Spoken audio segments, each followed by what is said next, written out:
Hi, Jess. How are you today? Hi, Allison. It's nice to see you. Thank you so much for having me. Oh, thank you for joining us. I was just saying that next week is Start by Believing Day, and next week we'll be at our conference in San Diego. So it's a busy time. So I'm glad that we have some time to sit down together and chat. Yeah, thank you so much for being here. And I'm so excited about your conference. I'm not going to be there this year, but I am going to definitely put it on the calendar for next year. I'm so sad that I'm missing it, but I'll be following everything on social media. So hopefully you guys will be posting.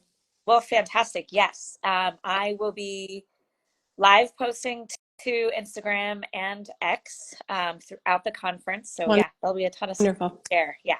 Hoping to get more video Excellent. this year. So. Awesome. Well, you have joined us for a survivor interview, so let's just start with tell us as much or as little about your experience as you're comfortable with. All right. Thank you, Allison. I always think that the most important thing for me to share about my experience are two things. One is that before it happened, I was a very different person. There was a very distinct moment in time where so much about who I was as a human changed. So before it happened, I was a thriving, successful professional dancer, singer, actress. I was in New York City for a year and a half, but I was also already traveling the world. I had just come back from Tokyo. I was working with MC Hammer. I had just danced with Aretha Franklin. I was on an upward trajectory in my career at 22 when you are set to launch, when you are set to begin your life. And um, I happened to meet the second thing that is really important. I feel like people should understand too, is that I was introduced to the man that raped me by a friend. And so I really trusted her, which made me trust him. And and that's not uncommon that it is someone that we know. It's not stranger danger. Uh, so this friend of mine, when I came back from Tokyo, told me she had been working for the last 6 months for this wealthy Wall Street guy. She was working as a massage therapist, and back in the early 90s, you didn't need a license, and dancers work on each other's bodies all the time. So it was actually the perfect job for us. She said, "Yeah, and he trains me in all these international techniques. It's phenomenal. I fly all over the place. I just went to Spain and I was there for a week. I did two massages and I had the rest of the time to myself, and I'm making all this money." And he lets me go to auditions, which is perfect. So she's telling me all about this for 2 months. Little did I understand that that 2 months of sharing was also grooming. I didn't know that. And so I'm jealous of this job that she's got. I'm excited for her, but I'm jealous that she has this fabulous job. She's traveling, she's making a ton of money, and she can go to auditions. So finally, in the end of June of 1991, she says, "Hey, I got a dance job. I'm going to need somebody to fill in. Would you be interested in meeting Jeffrey Epstein?" And I I was excited to meet him. So I I am told where his office is. Um, I put his information in my 1991 day planner, which I still have, by the way, with his phone number and his address, all of that. And I go to meet him at his office. And the interesting thing about it is that when I went into the office, even though it was a Madison Avenue address, it was not a fancy office. It was actually quite stark. It was what looked like a school teacher metal desk. And I almost didn't believe he was a millionaire.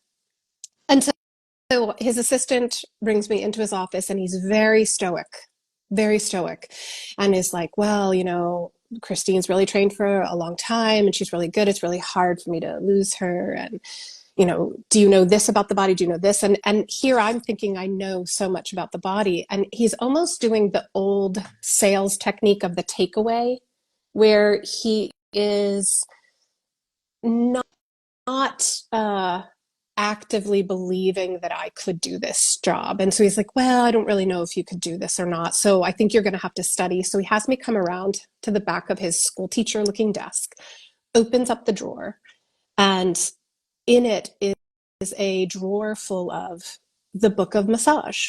a dozen of them, a dozen copies of the same book. And he says, you're going to have to study this book. And then, we'll talk later. So I, being the overachiever that I am, I go to Dwayne Reed and I get a notebook and I start studying that book. Christine comes home. She's my roommate. So Christine comes home and she says, yeah, he liked you. So you can set up an appointment next week for a follow-up. So I study that book for a week. I still have the notebook where I took all the notes and I made a cheat sheet to bring with me to the follow-up interview. Wow. The follow-up interview is at a penthouse. So I get to the building, a doorman has to let me up to the elevator. I go up to the elevator. I'll go up through the elevator and it opens into this foyer, but then I walk around the corner and it's a penthouse like I've never seen before. Floor to ceiling windows, a sunken in living room. It's gorgeous. And then I go, oh yeah, maybe he is a millionaire. And that is the first moment where I feel intimidated, is by really seeing all of the wealth. But at the same time, I'm this badass dancer and I'm so when he comes out from behind this partition, I ask him point blank, I said, Jeffrey, why do you hire dancers to do massage when you have obviously got the money to hire all of these professionals? And he said, well, he's like, dancers know more about the body oftentimes than even massage therapists. He's like, they take care of themselves well. You wouldn't want a fat personal trainer, would you? And that's what begins, where I am slowly introduced to him saying, and dancers are comfortable with nudity. And he takes off his robe. And that's where it starts. And in the moment that I am then raped, I freeze. But my trauma responses had started before that. Like I as I walked in and I saw the wealth, my suspicion started. When he said dancers are comfortable with nudity and he removes his robe, that's when my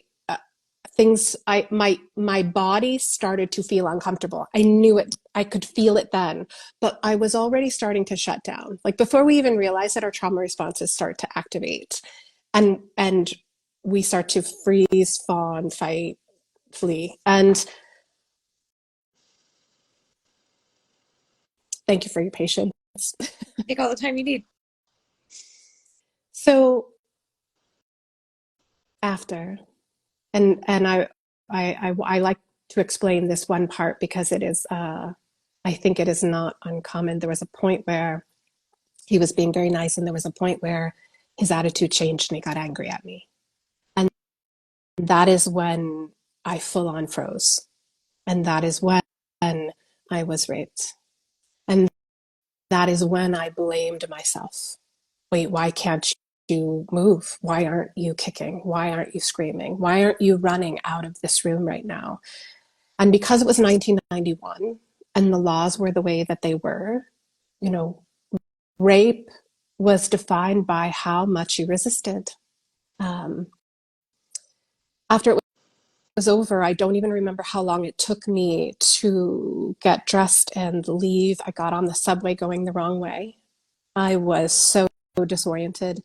And the next day, when I went into work, I was on scholarship at Steps on Broadway, and I went into work to do my scholarship work at the desk.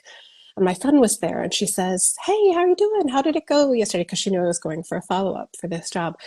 And I couldn't speak. I still couldn't speak the whole night later. Uh, she asked me 3 times, "What?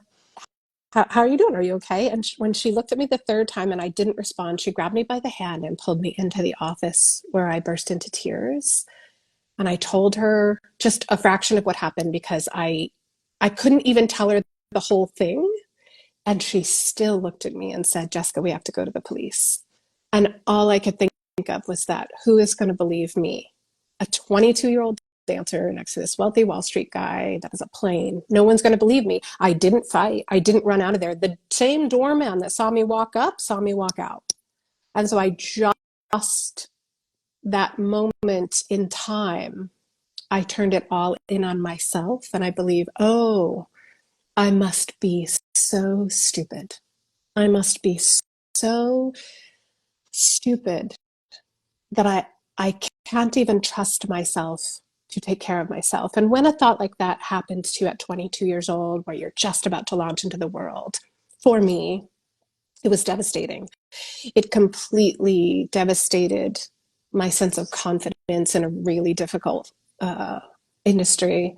It derailed my physical health within 3 months. I had such severe anxiety and insomnia. I had to leave New York City. Couldn't live there anymore. Um, Within 6 months, I could pull a size zero jeans down off of my hips without unbuttoning them. Within a year, I married a man I barely knew because I had this weird idea, well, if I have a ring on my finger, I'll be safe. I was really trying to do anything that would make me feel safe. Mm-hmm. And the reason I share my story, one is because of that freeze moment. People really don't understand freeze. They didn't understand it then. We're just beginning to learn it now in the last 10 years, 15 years or so, uh, that it is real and that I was not timid. I was not this frail, you know, I've heard people argue with me on social media like, oh, it must be a certain personality type. Nope, it's not a certain. I was very assertive. I was passionate about my career and what I was doing. I loved to walk into auditions and get to the center of the room and show my stuff. I was not fearful in that way. And so when when that happened and I froze and I thought, oh, I must not be the person I thought I was. And that's really crushed me and made me unsafe in the world, feel unsafe in the world and very vulnerable in it for 30 years. So I've been living with post-traumatic stress disorder for 30 years after that incident, which actually the labeling of it was helpful to me because I was like, oh wait, I'm not broken. I was injured. I can see how that would, I guess, be validating. Is that the right word to Yeah, use? yeah, because I didn't understand. When for me, when I even though Joanne believed me, I didn't believe me. And so in that moment, uh, I turned it in on myself. And, um, I know the Start by Believing campaign is coming up. The biggest thing I hope that anyone that's watching or gets out of this live is that we have to start believing ourselves first. That's such a huge component to the beginning of our healing that I couldn't start healing until I understood trauma responses, until I understood that that was normal, that that was actually my body keeping me safe. It took that it took knowing it had happened to other people for me to go, oh, I it wasn't me, it wasn't my fault at all. Are you comfortable talking about that aspect of your story of kind of, when things became public and finding out that it had happened to other people? And can you talk about that a little bit? Yes, because it was actually Julie K. Brown's 2018 Perversion of Justice article that came out. I was working from home and I was just scrolling through the news on a lunch break, and I'm scrolling, and all of a sudden I saw his face, and it had been 27 years, so I didn't remember his name. I just saw his face, and my whole body started to react. I started to shake. I started to get anxious. My heart rate I started to sweat, and I wasn't even, I was like, oh no, it can't be him. I wasn't even sure, but my body actually responded before I cognitively knew it was him. And it was only by going through my all of my calendars. Like I said, I still had my 1991 day planner. It was going through my day planners and looking and seeing his name and his address and his phone number in it that made me go, oh my God, this is the same man. And initially, my therapist said, don't read the don't read the article right now, because she was worried. She was worried that I would be too activated. But I went back and I cried the whole night through. And then I was like, no, I'm gonna read it. Like the next day I was like, I'm gonna read it. And Allison, it was actually one of the most empowering moments for me, because it's a very bizarre feeling when you're sobbing reading all of these women that it had happened to. You're sobbing that, yes, this really did happen. It and it wasn't my fault. So at the same time that I'm sobbing, this weight is lifting off of my body in a way that I didn't even know I was carrying it. That's the shocking. I had no idea how heavy, absolutely heavy, this weight was that I had been carrying. Um, and so it was initially that um, the public statements of these other victims that saved me.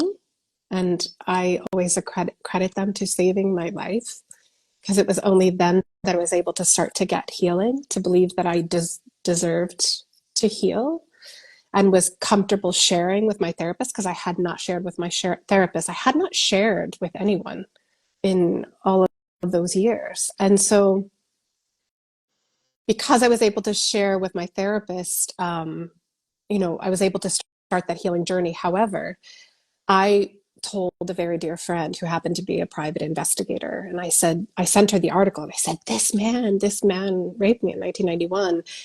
And she got back to me right away, and she said, I know who that man is, and you don't want anything to do with him. Because I said to her, because she was a private investigator and she would know what to do. I said, should I call the police? Should I call the FBI? And she said, no, you do not want to be on this man's radar.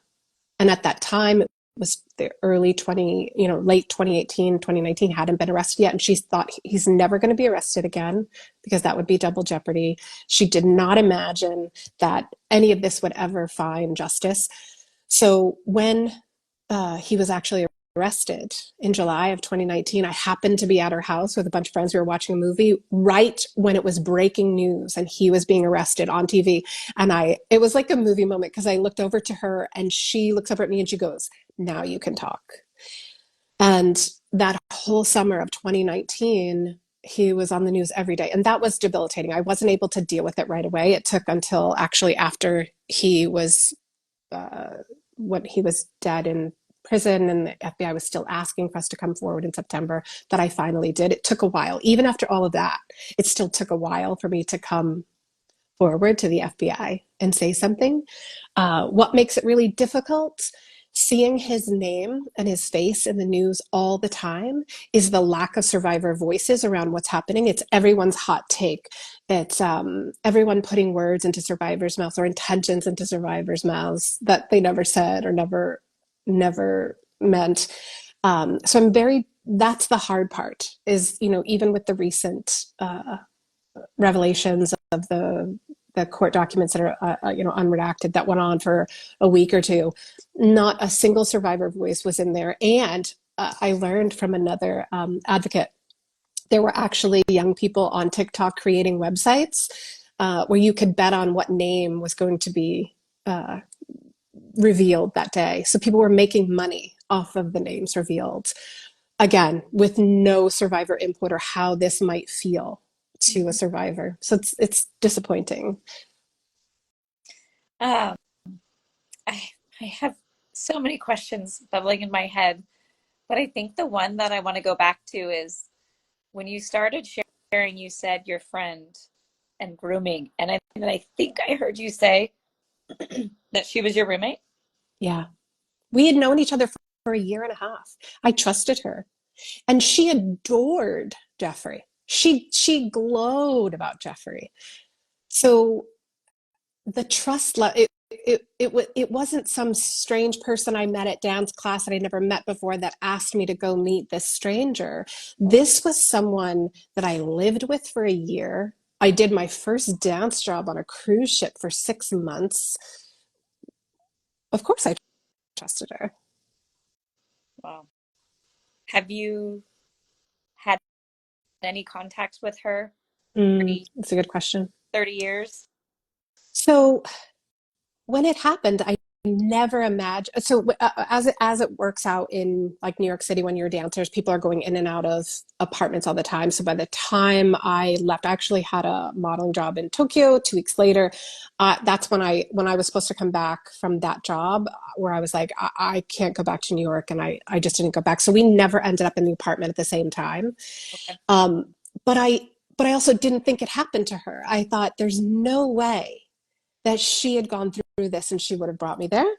Hmm. So I thought she was fine. It was me that was the problem. Yeah. You talked about reporting to the FBI. Just in general, what was the response from the FBI, the response from, we can separate it into two. Talk about their response. I also want to talk about like the response of your friends and family. So take it whichever way you want to go first. uh, let's talk about the FBI because I have my own issues with the FBI. So when I originally reached out to the FBI is because the FBI specifically put out a message that we are looking for persons of interest and victims of Jeffrey Epstein. So I reached out in September. Because I thought it was over. I thought it was going to be over, but they were still looking. So I decided to call. The About a week or so later, I got a call back from, because it was a hotline and they had had so many tips. They actually created a special line just for all the Epstein survivors and tips they were getting. So about a week or so later, someone from the New York sex trafficking force reached out to me, and these were his words. You know, we have to call everybody back because they call, but it was 30 years ago. What do you want us to do now? And I had to, yeah, it can still make me upset now because I was like, so first of all, I didn't call just because I was a survivor. I learned that Christine had stayed working for Jeffrey Epstein for 8 years. Wow. And I said, I'm telling you, this has been going on longer than just the women that have come forward in 2000. I'm a 1991 survivor, and she started with him before Ghislaine Maxwell. And so there are 8 years of information that this woman would have for you. Okay, we'll look into it. I mean, I could not have been more put off. And then I spent a year and a half trying to get someone to listen to me. I went through the Epstein Victims Compensation Program. Even my lawyers didn't care so much. They're like, well, let's worry about this first, and then we'll connect you with the right people.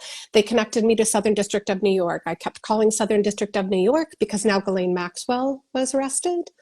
Actually, this was before she was arrested. Before she was arrested, I reached out to somebody 3 times there, and the guy said the same thing. Sorry, my light went out. I don't even know if it's going to continue working or not. The the guy there said, if I don't get back to you in 2 weeks, call me back again. That went on for 6 weeks. Finally, Special Agent Amanda Young reached out to me, and I didn't know who she was. I didn't know that she was someone that had actually been working on this case for 5 years. So as soon as she got on the phone and had requested, she called me up, she requested time to talk to me, and I was like, do you know I've been trying to reach them? And I screamed at her for about 5 minutes. And she apologized and she said, that should have never happened. I'm so sorry that happened to you. And I am willing to sit here and listen to everything that you have to say. And she took my full statement, and I asked her, I guess Ghislaine Maxwell must have been arrested at that point, because I asked her if they had found Christine. And that's what I was sharing. I was sharing this because of Christine. And she said, I can't tell you that.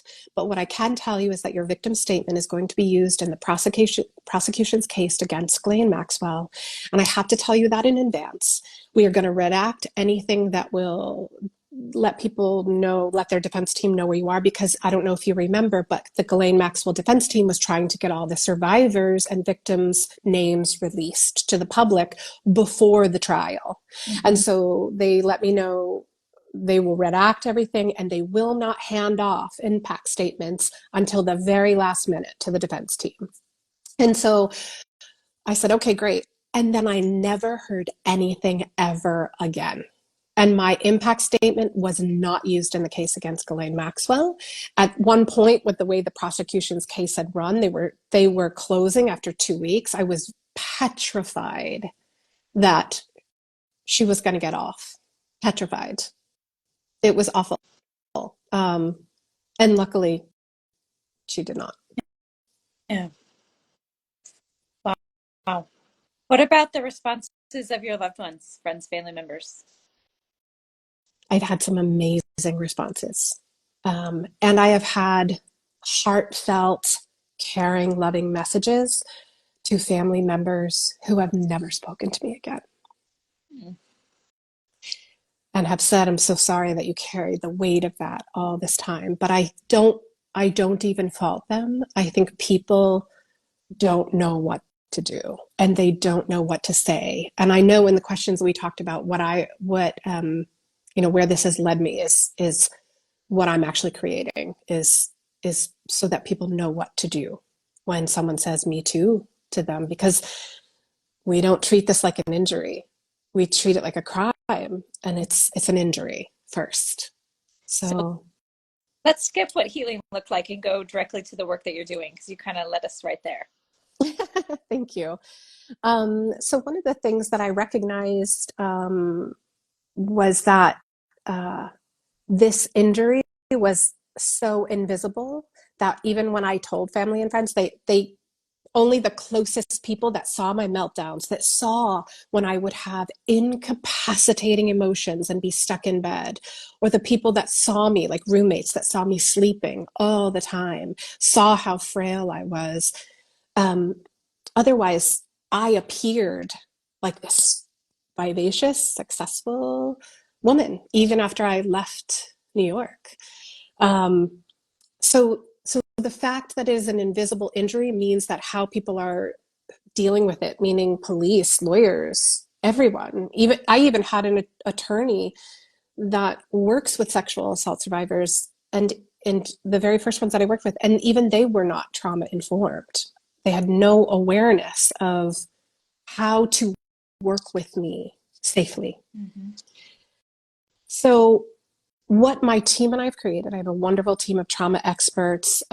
We are creating an app to help people. We're starting out with moms, because we know moms are the few that will champion this, will go through uncomfortable feelings and be willing to learn something that is truly difficult and maybe even traumatizing to them, to teach them to know what to do when someone, even their child, says me too.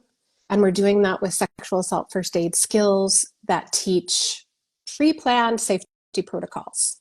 Just like we know stop, drop, and roll, we can learn these protocols in advance so we know what to do, and it's not so scary when it happens. Wow. Thank you for the work that you're doing.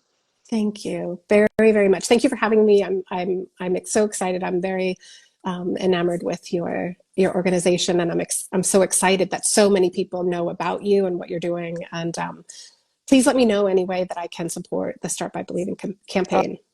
I appreciate that. I appreciate your time today. I want to be respectful of your time because we have about a minute. I don't want to take any more. I want to say thank you for sharing your story with us. I want to apologize for our profession in general for the poor responses you received. I know that survivors share that time and time again. It's the lack of communication that is so challenging for so many of them. And I hear you say that, and I'm just so sorry that's what happened. Yeah, thank you. I'd really like to say one more thing, because I know you guys are going to be talking to so many professionals. And, one of the things I say all the time to people when I'm sharing about what we are doing, I said, police officers do not walk up to a bloody car wreck and start interrogating the drivers, because they can see the blood, because they can see the trauma. But now, like Julia, one of my trauma experts, she says, I have stood in the way of police officers trying to get into a hospital room to talk to a survivor because she's an advocate in hospitals. So all we're saying is that this be treated as any other injury that requires a first aid response first, before anything else, before an exam, before an interrogation, before anything else, that the mental health and the traumatic injury that is brewing underneath get a response, get an empathetic, compassionate, loving, and safe response. Because I think that's part of the problem too, is that we don't necessarily feel safe right now around reporting. Hmm. Well, and I think when you look at the bigger picture of, victim-centered, trauma-informed responses, that that first aid piece is a component of that. Start by Yeah. believing is a component of that. Yes. Neither of them are the full picture. They are Mm. the starting point to our interactions to create that environment where the survivor feels safe to disclose information, to tell the full story, um, and capable of doing it. Those are the first steps. Yeah. So if we started with just believing that this actually happened, then we're going to know that there is a traumatic psychological injury brewing in that person's brain and nervous system, Yep. whether we see it or not, Yep. whether we see it or not. And that when it gets left behind, it's just like any other injury that is left to just fester and become infected and affect every other system of the body. Yeah. I just keep having that word in my mind, victim centered. Like it's just playing on repeat in my mind right now. I think as professionals, sometimes we can get so hyper focused on, I got to do A through Z, and I Yeah. got to do this and this and then this and then this, and it's sometimes taking that pause Yeah. of what does this person actually need before I can get to my list of A through Yeah. Z. Yeah. Allison, can I share one more thing before we go? Because I think that this is also, it'll give a good context to why I started this work. So I also happened to be from Sandy Hook, where the shooting happened. And what I witnessed, it was my trauma became activated on the inside. And I saw all of this trauma happening on the outside. And I learned from my trauma therapist that, you know, if we surround a survivor within the first 24 hours to 3 months in safety and trust and support. And that comes from their inner circle first. Their body is more likely to overcome the trauma, build resilience, and go into natural healing, which means maybe they're not going to have a problem remembering things that happened in details. Maybe they're going to have a statement that actually can go through each part in a logical timeline. My trauma therapist said she knew I needed help. I had actually called her office for something else, and she's like, "And do you have an appointment? Can I get you an appointment for therapy?" Because she said I couldn't say a single thing in a straight timeline. I Mm, couldn't I couldn't say it. She's like, "Woo, that brain is really activated right now."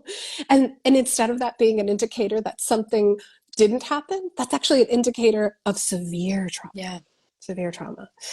So if we could just recognize that, like, beyond any legal definition. That's why, honestly, with our team, we're like, we don't care if it's in the legal definition. We actually don't care at all, because something could be, as a friend of mine quoted, awful but lawful. It doesn't change the injury Yep. at all. So if we first focus on that it's an injury and then worry about that it's a crime, we actually might get more justice. That's fantastic. I have one last quick question. Please.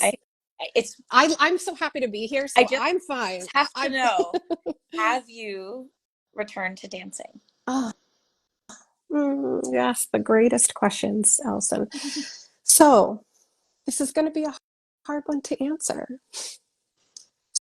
So after having post-traumatic stress disorder for a long time, one of the things that it does, so I had actually returned back to New York twice. I tried to return back twice to performing. I even got great jobs afterwards, but how it felt to me and my nervous system, I couldn't, I couldn't survive. I had to leave twice more. I was not coping well. Um, when your body get stuck in flight, freeze, and those trauma responses and survival mode for so long. By the time I was in my mid 40s, after teaching, I found teaching dance became my heart. Um, by the time I was in my mid 40s, I was near bedridden because the my adrenal glands were shot after decades of being in survival mode, and those stress hormones coursed through my brain and through my body so much that it had destroyed my immune system, my digestive system, my respiratory system. Um, it has taken 7 years for me to come back. And so one of my biggest goals is to get back to dancing because I haven't been able, I've tried to even go back to teach, but my body's ability to recover has been affected. So this is one of the reasons I'm so passionate about what we're doing so that nobody else's nervous system gets stuck in that fight, flight, freeze. Like, let's take care of this part first. Yeah. Let's just make sure that we can, excuse me, regulate their nervous system first. Mm-hmm. Just bring it back to calm, surround it by calm. You know, one of the things we're going to have in the app is a 24-hour to 3-month care plan. That's part of the sexual assault first aid, so that everybody in their circle knows what to do in those first 3 months to make somebody feel safe. Wow. I wish you were coming to the I know. conference this year. Next week, I'm co-presenting a session on the long-term health consequences of gender-based violence, specifically talking about that nervous system regulation and how it increases survivors' likelihood for autoimmune disease, migraine, everything. So, Everything. I have 52 food allergies. oh my gosh. My body was so fatigued, Allison. We should talk about this after if you want some like real life experience. My body would be so fatigued, and when I say fatigued, I don't mean tired. I mean the batteries had run out. That when I had lunch, when I was at my sickest, if I ate lunch, I would have to take a nap for my body to digest food because I couldn't stand up and digest food at the same time. Yeah. I was too tired to cry. I remember laying in bed being so terrified, and the tears were falling out of my eyes. I couldn't even cry. So that's how sick you can be after being stuck in survival for 30 years. I have a great trauma therapist. I've been in therapy for 6 years. You mentioned something about, we were talking about healing modalities. I will tell you quickly, it's not just talk therapy. I actually work with a music therapist. I have done EMDR. I'm doing somatic experiencing. I am doing IFS. I am literally trying all of the different modalities so that they can help my whole body, which has been damaged by this tragedy. Wow. I I want to tell you one name Please. if it's of any interest to you. On Instagram, she is Dr. Sarah Gottfried, Mm. and she talks a lot about autoimmune disease and the link with autoimmune disease and trauma, specifically using psychedelic therapy for people where talk therapy, EMDR, somatic experiencing has not been enough. Thank That's you. I kind have of, looked into that I'll too. And let you to you as well, but I just wanted to drop. please, that was suggested to me. And actually, my music therapist, her lineage of training is from someone that started with psilocybin as our MMS. Yeah, yeah. That was actually believed that because it's all in the subconscious. And so, you know, memory issues are Oh yeah. real, like Wow. seriously real. Uh, Being forgetful. So yeah, I love that you're doing that. Yeah, I wish I was going to be there. I feel like I'm a walking example of look what happens if you completely ignore this issue. So anybody that's out there watching, I just, I pray and send you peace to find a safe therapist. I feel like one of my skills, like people reach out to me, especially when they have high profile cases, they're looking for therapists. I'm really good at finding trauma therapists and recommending. So if anybody wants to reach out to me, that's one of the areas where I can help. Anybody that is looking to heal their body and their mind and their heart, you know, I'm here for you, and I wish that for you. Thank you for that. And I will definitely send you an email Please. to add a little bit more after this. Thank you so Thank much you. for your time. Thank you so much for having me. Thank you for everybody that sat through it. Take care.